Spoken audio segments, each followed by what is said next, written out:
Bonjour internet, bienvenue dans cette nouvelle vidéo. Aujourd'hui je vais me prêter à un exercice un petit peu touchy. C'est quelque chose que j'ai pas encore fait sur ma chaîne YouTube, faire une vidéo dans laquelle je parle uniquement de manière négative de certains livres.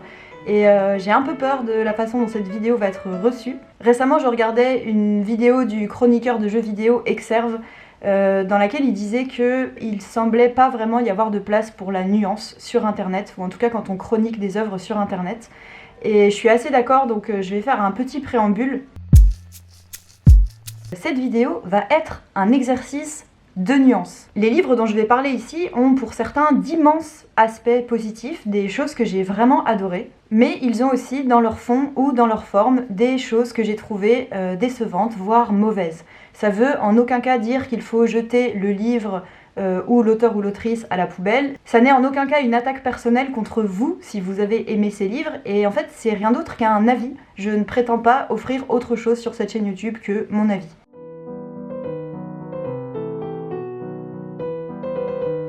Et donc on va commencer très fort avec Là-bas de Huysmans. Huysmans, c'est un mec, je l'ai vu arriver comme un mec toxique. C'est-à-dire que j'ai uniquement vu le potentiel, j'ai uniquement vu tout ce qu'il avait pour me plaire, et j'ai totalement ignoré les red flags énormes que j'avais juste sous les yeux. Pour parler brièvement de Huysmans, c'est un auteur du 19e, et il a été considéré pendant longtemps comme un fils spirituel de Zola. C'est quelqu'un qui qui s'inscrivait vraiment dans le naturalisme à la base, et il a fini par écrire un livre qui s'appelle À rebours, qui a complètement atomisé le naturalisme, avec un esprit fin de siècle un petit peu décadent, que je vais détailler un petit peu plus tard, mais voilà, quelque chose de très nouveau, et quelque chose qui moi m'attirait beaucoup. Là-bas, c'est un petit peu la suite de ce fameux livre À rebours. C'est un livre que j'avais très envie de lire parce qu'on m'avait dit qu'il parlait d'occultisme, de satanisme, qu'il parlait de châteaux en ruine, qu'il parlait de mort, de meurtre et de tout un tas de choses qui, moi, sur le papier, ça me plaît beaucoup, quoi. Mais dans les choses qui auraient pu un peu me mettre la puce à l'oreille et me dire que j'étais peut-être clairement pas le public cible qui allait le plus aimer Huysmans, surtout aujourd'hui en 2023, il y avait le fait que Huysmans a décrit dans toute une série de livres en fait sa conversion au catholicisme, et il a aussi détaillé sa vision des choses sur énormément de points, et notamment sur le fait qu'il considérait la fin du 19e siècle comme un moment complètement décadent. Et en tout cas il exalte dans ce livre une sorte de regret du passé, et notamment un regret, une certaine nostalgie un petit peu bizarre du Moyen-Âge, des valeurs chevaleresques, et aussi tout un tas de choses autour de la piété, Enfin voilà, des choses où franchement j'aurais dû me douter que ça allait clairement pas le faire pour moi. Dans les choses que j'ai aimées, déjà il y a clairement le style. Huysmans s'écrit magnifiquement bien. Je trouve avec quelque chose qui est à la fois très sophistiqué mais qui n'est pas ampoulé, qui a une sorte de concision que moi j'aime vraiment beaucoup. Il y a des descriptions, notamment j'ai souvenir d'un moment où le personnage en fait se promène dans un château en ruine. Et Huysmans décrit ce château en ruine en décrivant aussi les images mentales que se fait le personnage du Moyen-Âge, de telle qu'était la vie à ce moment. Il y a comme des fantômes qui prennent corps autour de lui, et il imagine les odeurs, les plats, les textures, les vêtements. C'est vraiment vraiment très beau. Il y a eu vraiment beaucoup de pages dans ce livre qui m'ont ébloui sur le plan de la forme et sur le plan des images que choisissait Huysmans. Là-bas, c'est aussi un livre qui est extrêmement érudit. Et on sent que Huysmans a fait beaucoup de recherches et s'est intéressé en fait à des formes très diverses de mysticisme. Donc il parle de satanisme, il parle d'occultisme, et il parle de tout un tas de pratiques en fait religieuses, et de la manière très diverse dont les humains peuvent aborder le sacré. Il y a aussi quelque chose, Huysmans il se place à un moment où la science commence à expliquer énormément de choses, et j'ai trouvé qu'il y avait quelque chose d'assez touchant dans cet auteur qui a comme envie de croire encore à la magie et a envie d'aller chercher les choses qui sont encore inexplicables. C'est un peu un enfant qui a encore envie d'attendre sa lettre pour Poudlard, même s'il sait qu'elle n'arrivera pas. Et cette recherche frénétique de magie, il y a quelque chose qui m'a touchée, que j'ai trouvé assez beau et vraiment très intéressant, surtout quand on le replace dans le moment où Huysmans a écrit ce livre. Et donc, dans les choses que j'ai absolument détesté, qui m'ont fortement déplu. Déjà j'ai senti quelque chose d'extrêmement suspicieux dès le début, dans cette exaltation que Huysmans fait du Moyen-Âge. On sent quelqu'un qui regrette le passé en fait, et qui semble très hostile aussi au progrès sous toutes ses formes, que ce soit le progrès technique mais aussi le progrès moral, et ça se ressent très fortement dans la manière dont Huysmans parle des femmes. Les passages sur les femmes sont vraiment odieux.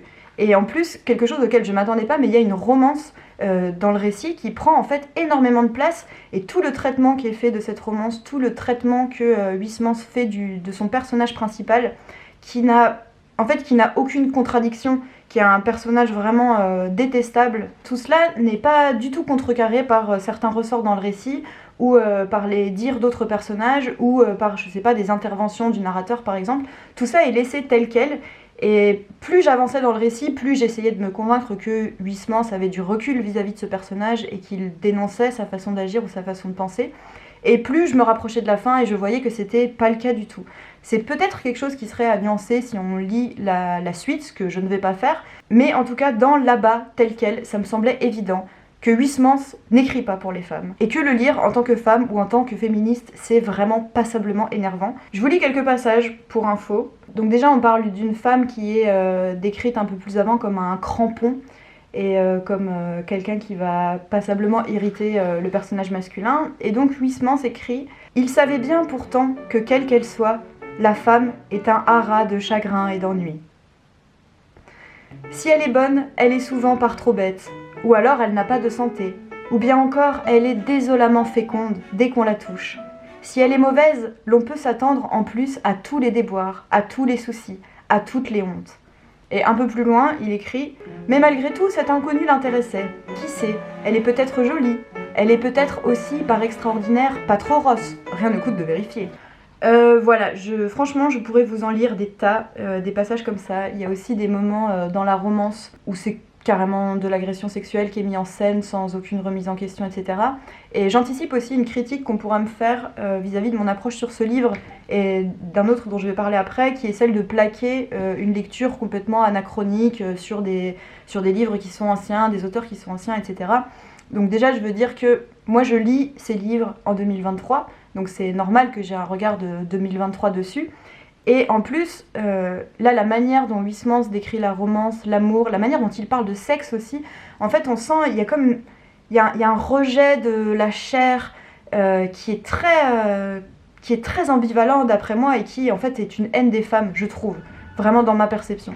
Et donc, parler de ça alors qu'il écrit au 19e siècle ne me semble pas anachronique, parce que, par exemple, Huysmans était un élève, entre guillemets, enfin un fils spirituel de Zola. On ne trouve pas de ça chez Zola. On trouve tout un tas de choses qu'on peut remettre en question, notamment dans sa façon de dépeindre les femmes, mais il n'y a pas le quart de ça, de cette espèce de haine, de ressentiment qu'on sent. Enfin, moi, je trouvais qu'il avait une vibe un peu d'incel, quoi. Enfin, je sais pas. Il s'est pris beaucoup de râteaux, je pense, Huysmans dans sa vie, et il a dû fort mal le vivre.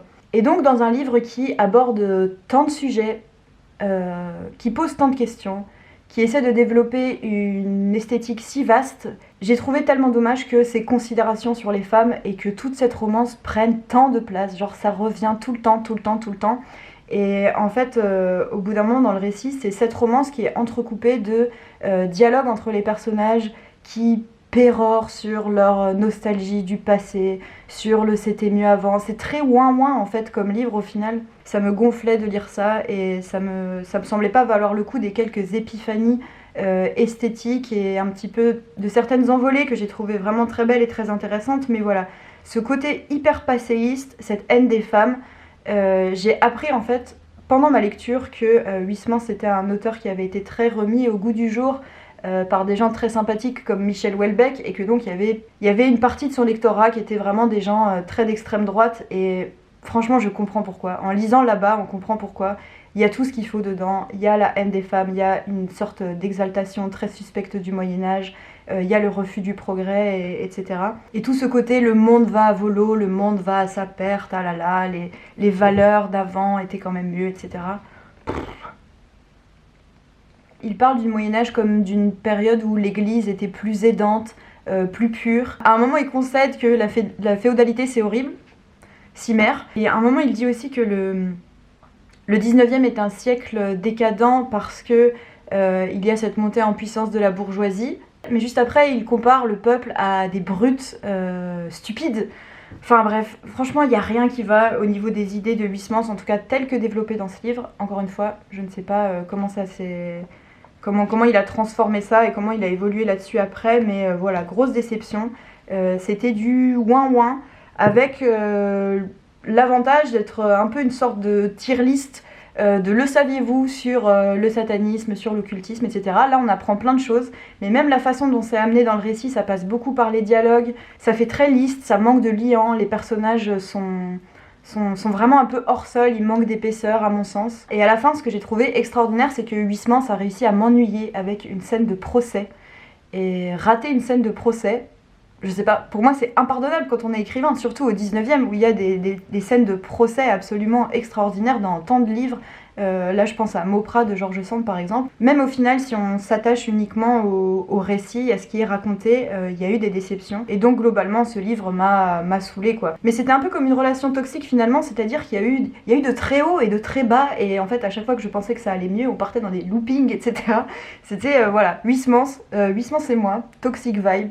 Voilà, je serais curieuse d'avoir vos retours. Si vous me recommandez de continuer à lire Huysmans ou d'en lire d'autres, très honnêtement, il y a peu de chances que ça arrive. Mais voilà.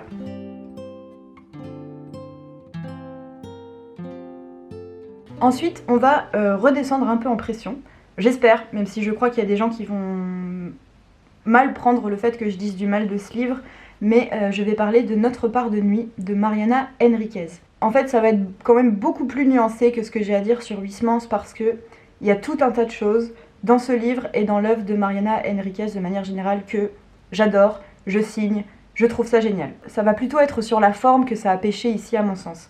Donc Mariana Enriquez, c'est une romancière contemporaine argentine. Elle a écrit 2 recueils de nouvelles que j'ai absolument adorés, dont j'ai parlé plusieurs fois. Mariana Enriquez, elle écrit du réalisme magique d'horreur. En tout cas, c'est comme ça que je le définis. C'est des récits qui s'inspirent vraiment de la réalité sociale de l'Argentine, mais en y injectant des fantômes, en y injectant de l'horreur qui est parfois très pop. Et ce que je dis souvent, parce que moi c'est vraiment quelque chose que j'aime énormément, surtout quand c'est bien fait comme elle le fait elle, c'est cette articulation entre l'horreur du réel et l'horreur de la fiction. Mariana Enriquez, elle utilise le sang, elle utilise les vampires, elle utilise les fantômes pour parler du réel et pour le faire d'une manière qui est à la fois très subtile et à la fois très engagée. Enfin bref, moi j'aime vraiment énormément ce qu'elle fait, mais jusqu'ici j'avais lu que des récits très courts. Et en fait j'ai lu ce gros roman, qui est vraiment un pavé. Dans l'édition poche, il fait 750 pages. Et j'étais très curieuse de savoir comment elle allait développer sa façon de faire sur un format qui est aussi long et aussi ambitieux. Le récit, il est un petit peu dur à résumer, mais en gros, on va suivre des personnages dans plusieurs temporalités, à plusieurs endroits, et ça va être un récit qui parle d'une secte, en gros, et qui parle de fantômes, et qui parle de personnes qui ont des pouvoirs un petit peu particuliers, et qui s'allient ensemble pour faire des choses plus ou moins positives. Et c'est comme une sorte d'énorme fresque où on va passer de l'Argentine des années 70 à l'Angleterre pendant les années SIDA, et dans lequel aussi Mariana Enriquez va revisiter vraiment beaucoup d'événements en les faisant vivre par ses personnages. Par exemple, il y a tout un moment où les personnages regardent à la télévision ce drame qui était arrivé en Colombie, où il y avait eu plusieurs villages qui ont été noyés sous un torrent de boue. Et en fait, il y avait une petite fille qui était coincée dans la boue, qui a été filmée par les caméras et qui est décédée plus ou moins en direct. C'est quelque chose qui a traumatisé le monde entier. Et Mariana Enriquez revisite ce genre d'événements en faisant des choses qui vont hanter les personnages. Et en fait, il y a tellement de bonnes idées, c'est tellement génial, c'est tellement fort sur plein d'aspects que j'ai trouvé extrêmement dommage que l'exécution ne soit pas à la hauteur de l'ambition.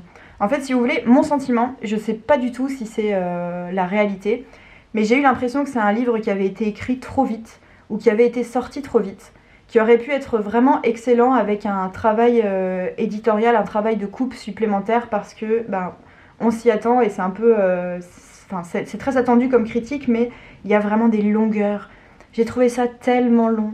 J'ai trouvé ça tellement inégal, en fait, étant donné qu'il y a plusieurs parties, plusieurs temporalités, plusieurs personnages qu'on suit. Pour moi, il y avait vraiment des moments qui étaient beaucoup moins bien que d'autres et où on s'ennuyait terriblement. Alors que voilà, à certains moments, il y a des angles, il y a des partis pris et il y a des sujets traités qui sont extraordinaires, qui moi m'ont donné des frissons. Et voilà, j'ai trouvé ça tellement dommage que ce soit aussi inégal. Pour ceux qui l'ont lu et sans rien spoiler, la deuxième partie, celle où Gaspard est adolescent, je sais que c'est une partie que plein de gens ont adorée, mais honnêtement j'ai du mal à comprendre. J'ai trouvé tout ce passage très maladroit au niveau du style, très simpliste. Elle met en scène des personnages ados mais qui font des choses d'enfants. C'est très étrange quoi. Et alors qu'il y avait tant de choses pour me plaire, alors qu'il y avait tant d'esthétique, enfin, il y a tout un truc autour d'une maison hantée qui émet des sortes de vibrations étranges. Il y a plein d'images. À un moment, il y a un personnage qui sort une boîte en carton qui est remplie de paupières. C'est génial, c'est incroyable. Et en plus, il y a quelque chose de très politisé parce que Mariana Enriquez parle des charniers, parle de toutes les personnes qui ont disparu dans les années 70-80 en Argentine et de la répression qui a été extrêmement forte. Enfin, c'est trop bien. Et du coup, ça paraît peut-être un peu étrange que ce livre se retrouve dans cette vidéo, mais vraiment, j'ai presque lu l'intégralité du livre en fronçant les sourcils comme ça parce que je trouvais ça si triste que tant de belles idées, que tant de thèmes absolument incroyables soient traités avec un style qui était hyper approximatif à plein de moments, avec une construction que j'ai trouvée très hasardeuse et encore une fois beaucoup de choses trop longues.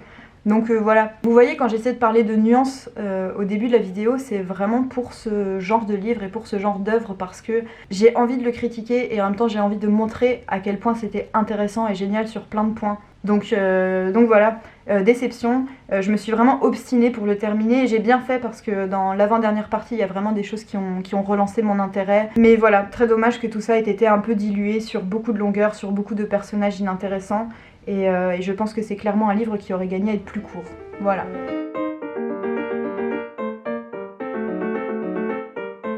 Ensuite, alors là je suis vraiment très curieuse de savoir comment cette critique va être reçue. Mais j'ai lu À propos d'amour de Bell Hooks. Alors là on change totalement de registre parce qu'il s'agit de non-fiction. C'est un essai dans lequel Bell Hooks, qui est une militante et une autrice afro-américaine, qui a beaucoup théorisé le féminisme et surtout le féminisme antiraciste. C'est quelqu'un qui a écrit un livre hyper marquant qui s'appelle Ne suis-je pas une femme, dans lequel elle parle de la place des femmes noires dans le féminisme, enfin, en fait de l'intrication entre racisme et sexisme, et elle a fait des apports théoriques vis-à-vis de ça qui sont juste extraordinaires. Les éditions Divergence ont sorti ce texte dans lequel elle parle d'amour. Moi j'avais envie de lire des choses sur l'amour et je me suis dit que Bell Hooks allait avoir, de par son parcours, de par son regard, de par ce que je savais de son travail, une approche qui allait m'intéresser. Là on est vraiment sur un essai, dans le sens où l'autrice le définit dès le début, ça va être une méditation personnelle autour de l'amour, de sa propre vision des choses et des relations. Et au début du livre, j'étais plutôt enthousiaste. Enfin, elle essaie de définir les choses. Dans l'amour, qu'est-ce que l'affection, qu'est-ce que l'attachement sentimental, qu'est-ce que les gestes de tendresse, etc. Elle en parle en complexifiant un peu les choses, en disant que l'amour, ce n'est pas seulement le sentiment amoureux, c'est aussi les choix qu'on fait, et du fait que dans sa propre conception, la violence et les actes, les gestes de violence ne sont pas compatibles avec ce qu'elle définit comme l'amour. Elle dit en gros, l'amour c'est ce qu'on fait. Ce n'est pas ce qu'on ressent, c'est ce qu'on fait. Elle place ça comme une volonté, comme un acte. Elle se place à rebours d'une conception qui serait floue, indéfinissable, mais on ne peut pas vraiment définir ce qu'est l'amour, c'est impossible à dire avec des mots, etc. Voilà, elle le pose comme un objet qu'elle va regarder. Et donc ça, j'ai trouvé ça hyper intéressant au début. Mais j'ai très vite déchanté, parce qu'à ma grande surprise, ce livre n'est pas un essai personnel qui tente de théoriser des choses, c'est un bouquin de développement personnel. Vraiment. Et ça, je ne m'y attendais pas du tout, le développement personnel. On pourra développer d'ailleurs, si vous voulez, plus tard ce que j'en pense, mais en tout cas, c'est pas du tout ce qui m'intéresse de lire. Et là, en fait, j'ai commencé à me rendre compte que toutes ces références étaient essentiellement des bouquins de développement personnel, en tout cas celles qu'elle cite. Et en fait, voilà, elle se met à parler de routine matinale où on doit se répéter des phrases pour se sentir mieux. Et son argument là-dessus, c'est le fait que ça a marché pour elle. Elle se met aussi à définir l'amour comme une sorte de croissance spirituelle, une recherche de croissance spirituelle. Dans le chapitre 4, elle met une énorme emphase sur l'auto-transformation. Elle concède que oui, on vit des discriminations parfois et que ça peut un peu entraver les choses. Mais elle va très vite là-dessus et ça m'a hyper étonnée venant d'elle. Il y a tout un chapitre où elle parle du travail et mon Dieu, là je me suis dit mais Bourdieu se retourne dans sa tombe comme une toupie. En entendant ça parce qu'elle fait une analyse du travail qui est complètement hors sol. Elle dit qu'en gros les gens devraient prendre le risque de choisir le métier qui leur correspond. Elle dit qu'il faut développer son amour de soi-même pour trouver le courage de démissionner. Malheureusement, de nombreux travailleurs et travailleuses ont le sentiment d'avoir très peu de liberté en matière d'emploi. La plupart des gens n'apprennent pas, au cours de leur éducation, que le travail qu'ils et elles choisissent d'exercer aura un impact majeur sur leur capacité à s'aimer eux-mêmes et elles-mêmes.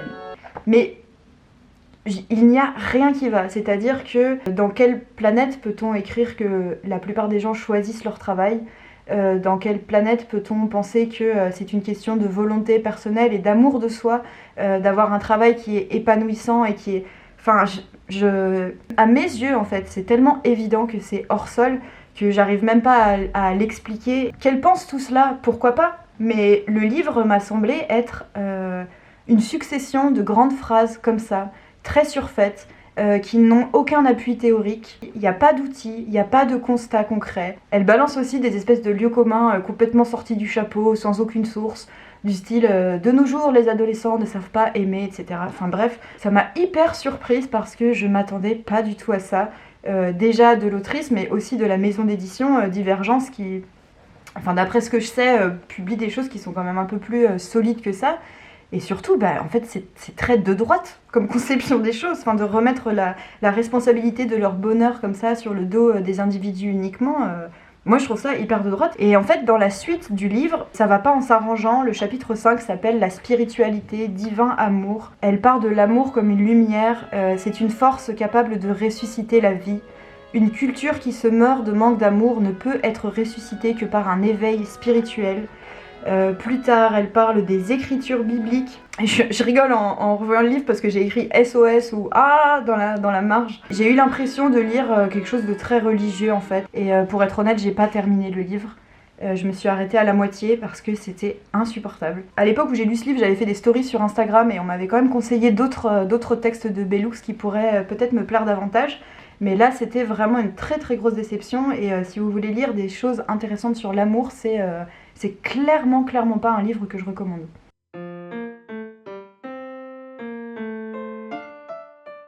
Et enfin, pour finir cette vidéo, je vais parler de Des souris et des hommes de Steinbeck. Alors ce livre, je l'ai lu l'été dernier. Et en fait, je l'ai toujours pas chroniqué parce que quand j'avais commencé à en parler et à parler de ce qui m'a dérangé dans ce livre sur Instagram, je me suis pris un torrent de messages extrêmement condescendants ou de gens extrêmement blessés que j'ai pensé du mal de ce livre. J'ai envie de préciser quand même déjà avant que lorsque j'ai lu ce livre, j'avais aucun a priori négatif dessus parce que j'ai découvert Steinbeck l'année dernière et Steinbeck c'est un auteur que j'adore. Vraiment. Et notamment Les raisins de la colère, c'est pour moi un des plus beaux livres que j'ai lus de toute ma vie. Donc avant d'écouter ça, encore une fois, la nuance. Je ne dis pas du tout que Steinbeck est acheté à la poubelle, au contraire, c'est un auteur que j'adore. Et je pense que c'est quelqu'un qui a énormément cheminé sur plein de choses, tant dans le fond que dans la forme. Et ça se ressent vraiment ici. Moi j'avais l'impression que c'était presque pas la même personne qui avait écrit ces deux livres. Juste pour présenter le livre brièvement, même s'il est quand même assez connu, Des souris et des hommes, c'est un livre très court dans lequel on va suivre deux personnages masculins dont l'un a une sorte de handicap, de retard mental et l'autre personnage s'occupe de lui. En fait, c'est des personnages qui sont des ouvriers qui travaillent dans les champs, etc. et ils cheminent ensemble. Et ils vont arriver dans une sorte de ferme, de ranch où il va se passer quelque chose d'assez dramatique. Alors je vais parler de la fin quand même du livre, mais je ferai un petit avertissement avant pour si jamais vous voulez ne pas être spoilé. Là je vais faire un peu des considérations générales. Ce qui m'a hyper déçue dans ce livre, déjà il y avait quand même quelque chose autour de la forme. Steinbeck il a une façon, si vous l'avez déjà lu, je pense que vous verrez ce que je veux dire, mais il a une façon d'aborder les personnages qui moi je trouve lui est restée, en tout cas dans tous les livres que j'ai lus de lui pour l'instant, il a une approche des personnages qui est très particulière, qui est très unique. On trouve déjà ça dans Des souris et des hommes, mais c'est comme un peu plus maladroit. Ça a plus besoin d'être dégrossi. Et il y a aussi, comme dans d'autres de ses romans courts, quelque chose d'assez théâtral, c'est-à-dire qu'à chaque début de scène, Steinbeck plante le décor et on va avoir des personnages qui entrent et qui sortent à l'intérieur de ce décor, etc. Une grande attention qui est portée au dialogue. Et c'est des choses qui me plaisent chez Steinbeck, mais là je trouvais que par rapport à des romans plus postérieurs, c'était un peu le début, quoi. Et finalement, ce qui m'a vraiment dérangée, ce qui a fait que ce livre et moi, on est impossible à réconcilier, c'est le fond. Je pense que c'est le livre le plus sexiste que j'ai lu de toute ma vie. Je trouve que Steinbeck, la façon dont Steinbeck parle des femmes ici, la façon dont il les rend responsables de ce qui se passe, est odieuse. Il n'y a que deux personnages féminins dans ce récit et il y en a un qui est simplement évoqué, qui n'est pas présent. Le seul personnage féminin qui est présent, c'est celui par lequel arrive le drame. Et il y a plusieurs remarques des personnages, par exemple, en parlant des femmes. Ces pièges-là, c'est toujours prêt à vous foutre en tôle. Et ce genre de phrases, elles sont prononcées par les personnages dans le récit, mais elles ne sont pas du tout remises en question par Steinbeck, en fait elles sont confirmées. Le cœur de cette histoire pour moi c'est comment le drame arrive par les femmes et comment les femmes méritent certaines choses qui peuvent leur arriver. Après je vais parler de la fin, mais une des choses aussi que j'ai trouvé désastreuse dans le récit, c'est la façon dont Steinbeck essaye de parler de racisme. Et en fait il y a un personnage noir dans le récit qui est décrit toujours de manière très... Il a une façon Steinbeck de parler de la peau de ce personnage, des endroits de sa peau qui sont roses, des endroits de sa peau qui sont noirs, que j'ai trouvé hyper malaisante et très essentialisante aussi. Et en fait, avec beaucoup de bonne volonté, ce personnage permet à Steinbeck de parler du racisme, de faire des parallèles entre plusieurs sortes de discrimination que peuvent vivre les personnages, mais j'ai trouvé qu'il le faisait de manière hyper maladroite. Et même à l'époque, on pouvait lire déjà des choses beaucoup plus abouties. Là, c'est clairement... ça a presque un côté un peu gênant, la façon dont Steinbeck parle de ça, je trouve. Il a des phrases du genre... donc il parle de ce personnage noir qui s'appelle Crooks, et il dit... Crooks s'était abrité derrière cette terrible dignité protectrice des Noirs. Voilà, mon avis vaut ce qu'il vaut là-dessus, parce que je ne suis pas concernée, bien évidemment, mais déjà il y avait des choses là-dedans qui m'avaient gênée, et donc surtout, c'est ce sexisme dont je parlais. Et là, je vais parler de la fin, donc si vous voulez pas être spoilé de la fin de Des souris et des hommes, vous pouvez aller à ce timecode, maintenant. Donc, la fin de Des souris et des hommes et le récit dans son intégralité. Pour moi, c'est le récit d'un féminicide dont tout le monde se fout. Et en fait, il y a beaucoup de gens qui ont été très touchés par Des souris et des hommes parce qu'ils ont été très touchés par le personnage de Lenny et par ce qui lui arrive. Et en fait, en refermant le livre, moi je suis persuadée que cette histoire et les choses terribles qu'il arrive à Lenny, elles auraient pu être racontées d'une autre manière. L'empathie qu'on a pour le personnage de Lenny, elle pouvait tout à fait... ne pas être la seule empathie qu'il y a dans le récit et qu'on pouvait tout à fait aussi avoir de l'empathie pour la femme qu'il tue. Le meurtre et en fait tout le traitement de ce personnage est odieux et horrible. Cette femme meurt et tout le récit nous a amené à penser qu'elle l'a bien cherché. Et il y a même un personnage qui se penche sur son corps et qui dit « Sacré nom de Dieu de garce, t'es arrivé à ce que tu voulais, hein. Je parie que te voilà contente, tout le monde le savait, que tu ferais du grabuge. »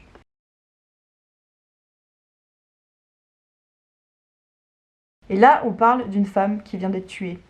Je sais pas, franchement, si vous n'arrivez pas à croire ce que je raconte, si vous n'arrivez pas à avoir le regard que moi j'ai, vraiment relisez-le. Si c'est un livre qui vous a marqué il y a longtemps, peut-être que vous n'avez pas vu les choses de cette manière à cette époque, mais je ne vois pas comment on peut pas penser que ce livre est extraordinairement sexiste. Vraiment dans son ADN, enfin par ce qu'il raconte quoi.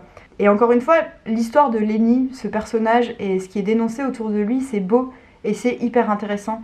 Et je crois pas que c'était nécessaire d'en rendre les femmes responsables ou de faire que l'empathie elle soit uniquement orientée vers lui. En fait, il y a deux victimes dans cette histoire, mais c'est comme si aux yeux de Steinbeck, il n'y en avait qu'une seule. Et ça m'a hyper déçue venant d'un auteur que j'aime énormément et qui, c'est peut-être ça auquel on peut se raccrocher, ça peut être ça la morale aussi de cette chronique, c'est qu'il a évolué après, il a écrit des personnages extraordinaires dans Les raisins de la colère et c'était vraiment beau à voir.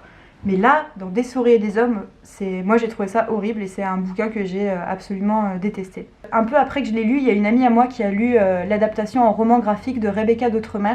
Et je crois que Rebecca d'Outremer, elle a réussi à raconter cette histoire d'une manière un peu différente. Je l'ai pas lu, donc ça vaut ce que ça vaut, mais c'est mon amie qui me l'a dit. Je pense qu'elle a pu faire une interprétation graphique de ce récit qui doit être très très intéressante. Mais voilà, donc mon avis sur Des souris et des hommes. Depuis que j'avais fait cette story, il y avait régulièrement dans mes commentaires des gens qui me disaient « Mais quand est-ce qu'on saura qu'est-ce que t'as pas aimé dans Des souris et des hommes ?» Donc voilà. Bon voilà, on a fini, c'en est tout pour cette vidéo. C'était très bizarre, j'ai l'impression d'envoyer des bad vibes et j'aime pas trop ça. Mais en même temps, je pense que c'est intéressant et que c'est aussi pour ça qu'on parle des œuvres, c'est aussi pour les critiquer, pour avoir un recul politique ou esthétique. Mais faire une vidéo 100% de ça, là franchement je suis un peu au bout de ma vie. J'espère que ça vous a plu quand même, que vous avez trouvé ça intéressant. N'hésitez pas à me raconter dans les commentaires c'est quoi les derniers livres qui vous ont saoulé. En tout cas moi je reviens bientôt, cette fois peut-être avec un peu plus de retours positifs j'espère. Et en attendant je vous dis à bientôt, prenez soin de vous. Merci de pas me cancer. J'ai peur de me faire cancer. Merci de pas me cancer. J'ai peur de me faire cancer. Parce que j'ai dit du mal de Steinbeck, alors que j'adore Steinbeck.